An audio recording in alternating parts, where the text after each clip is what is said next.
Assalamualaikum warahmatullahi wabarakatuh. Anak-anakku kelas 3 yang soleh-soleha, bagaimanakah kabarnya?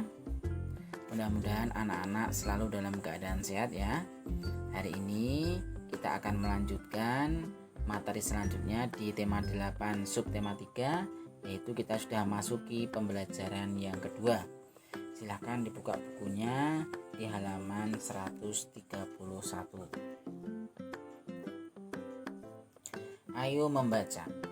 Bacalah teks Keragaman Budaya Bangsaku yang ada di buku siswa halaman 131 sampai 134. Setelah anak-anak membaca, di sini Pak Hamzah sedikit menjelaskan kaitan dengan bacaan tersebut. Seperti kita ketahui bersama bahwa negara kita, Indonesia, ini terdiri dari berbagai macam, baik itu suku, agama, budaya, ras, adat istiadat, berbeda-beda dari daerah satu ke daerah yang lain. Nah, begitu juga dengan keragaman tempat wisata dan juga pakaian adat, itu juga semuanya baik itu di daerah di sini dengan daerah yang lain itu berbeda-beda. Kita lihat bersama di halaman 132. Di sini ada gambar tentang kegiatan bertualang dapat meningkatkan kecintaan terhadap tanah air. Nah, seperti anak-anak yang lihat ya di dalam buku teks halaman 132, ternyata di Indonesia itu juga banyak sekali berbagai macam tempat wisata ini ya, tempat wisata yang bagus-bagus. Kalau kita di Yogyakarta dapat berbagai macam pantai-pantai, ada pegunungan dan lain-lain. Nah, kalau di daerah Magelang bisa anak-anak lihat ya, itu ada Candi Borobudur. Nah, sedangkan di daerah lain itu juga tidak kalah bagusnya, baik itu di Papua, di Sumatera, dan di daerah-daerah lain. Nah, selain itu di Indonesia juga terdapat keragaman, yaitu suku dan budaya Indonesia. Nah, bisa kita lihat di dalam gambar 3.5 ya. Ini ada keragaman suku dan budaya Indonesia, baik itu dari baju adatnya maupun kegiatan-kegiatan yang ada di dalam masyarakat daerah satu dengan daerah yang lain juga berbeda-beda. Nah, begitu juga dengan agama. Nah, di Indonesia seperti kita ketahui bersama bahwa untuk agama yang diakui di Indonesia itu ada 6. Yang pertama ada Islam, ada Kristen, ada Katolik, ada Hindu, ada Buddha, dan ada Konghucu. Dan ada beberapa aliran kepercayaan yang ada di masyarakat. Oleh karena itu, Indonesia kaya akan keragaman. Nah, walaupun di Indonesia itu dengan adanya keragaman yang berbeda-beda itu ya anak-anak, nah mereka tetap hidup rukun satu sama lain, saling berdampingan. Nah, mereka juga memegang teguh sikap yang diturunkan nenek moyangnya, yaitu salah satunya adalah dengan hidup rukun dan menjaga persatuan. Sekali lagi, mereka memegang teguh ya sikap yang diturunkan oleh nenek moyang, yaitu dengan sikap hidup rukun dan menjaga persatuan, yaitu yang sesuai dengan semboyan bangsa Indonesia.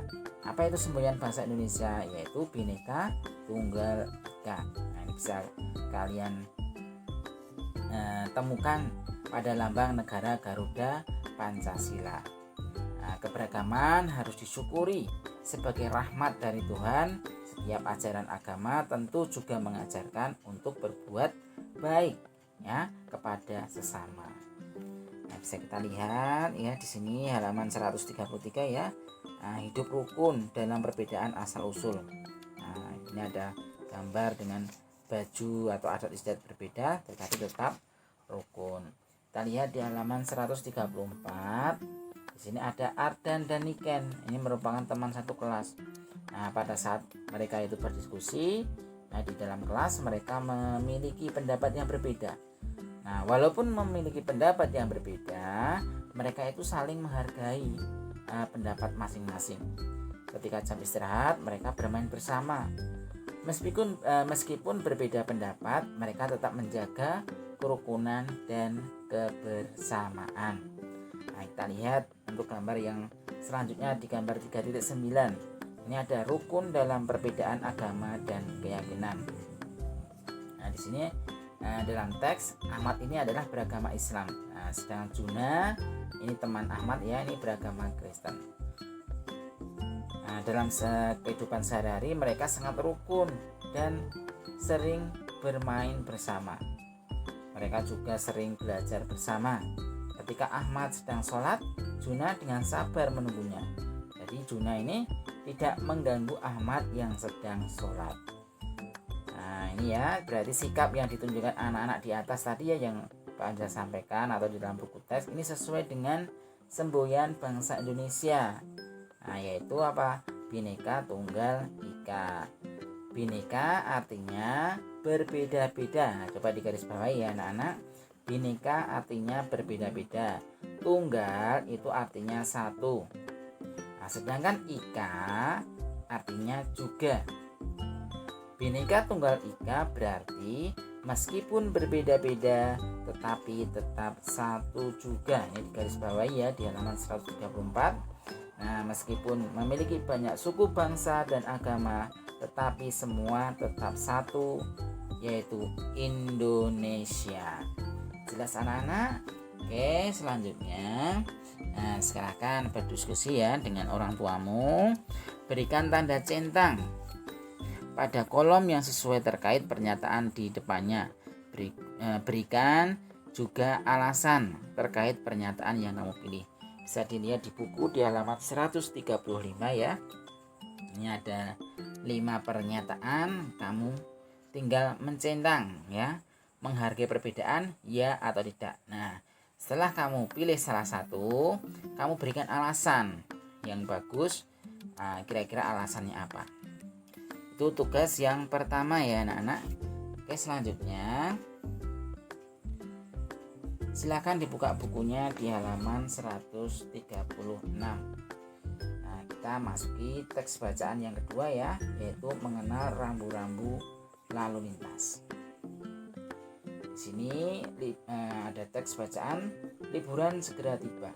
Yosa ingin mengunjungi neneknya. Ia akan bertualang di sana. Neneknya bertempat tinggal di daerah pegunungan. Ketika liburan, Yosa selalu menghabiskan waktu di sana. Kakek dan neneknya juga merasa senang.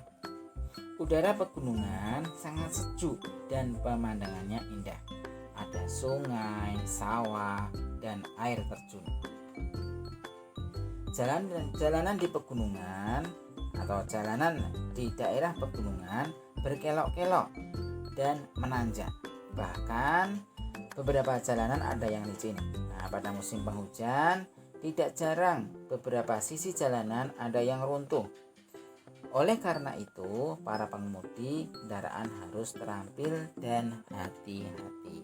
Bisa dilihat dalam buku paket ya, halaman 136 ada gambar dengan pemandangan desa yang asri, terus ada jalan di daerah pegunungan yang berkelok-kelok ya.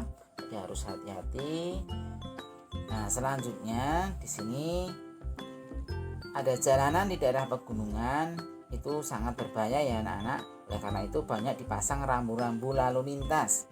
Nah, semua itu untuk menjaga keselamatan para pengguna jalan. Nah, selain berhati-hati, para pengemudi juga harus mematuhi atau memahami rambu-rambu lalu lintas tersebut.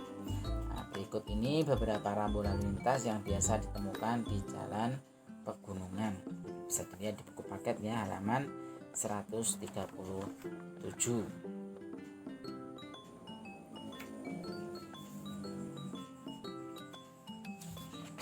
Bisa juga anak-anak lihat di dalam buku MPA atau LKS ya, di halaman 63 ini juga ada kaitannya dengan mengenal rambu lalu lintas. Nah, ini ada sudah diterangkan juga untuk materinya, bisa dilihat ya, ada rambu peringatan, ada rambu petunjuk, ada rambu larangan, dan ada rambu perintah. Nah, selanjutnya, ayo berlatih. Pasangkan simbol rambu-rambu lalu lintas berikut dengan artinya.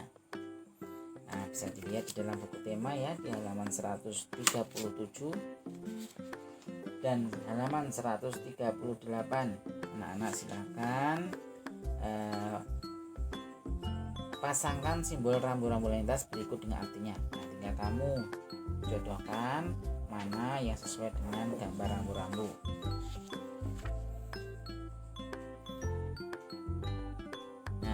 Menurutmu rambu-rambu mana saja yang paling sering ditemukan di jalanan pegunungan? Terus mengapa rambu-rambu tersebut sering ditemukan? Nah, ini berikan alasan ya anak-anak. Jadi untuk tugas yang kedua adalah memasangkan simbol rambu-rambu lalu lintas di halaman 137 dan halaman 138. Dan selanjutnya ada 2 pertanyaan, yaitu kaitannya dengan rambu-rambu tersebut ya. Nah, ini menurutmu rambu-rambu mana saja yang paling sering ditemukan di jalan pegunungan, dan mengapa rambu-rambu tersebut sering ditemukan? Demikian anak-anak untuk materi hari ini. Apabila ada pertanyaan bisa disampaikan ke Pak Hamzah. Terima kasih, tetap semangat dan selalu jaga kesehatan. Assalamualaikum warahmatullahi wabarakatuh.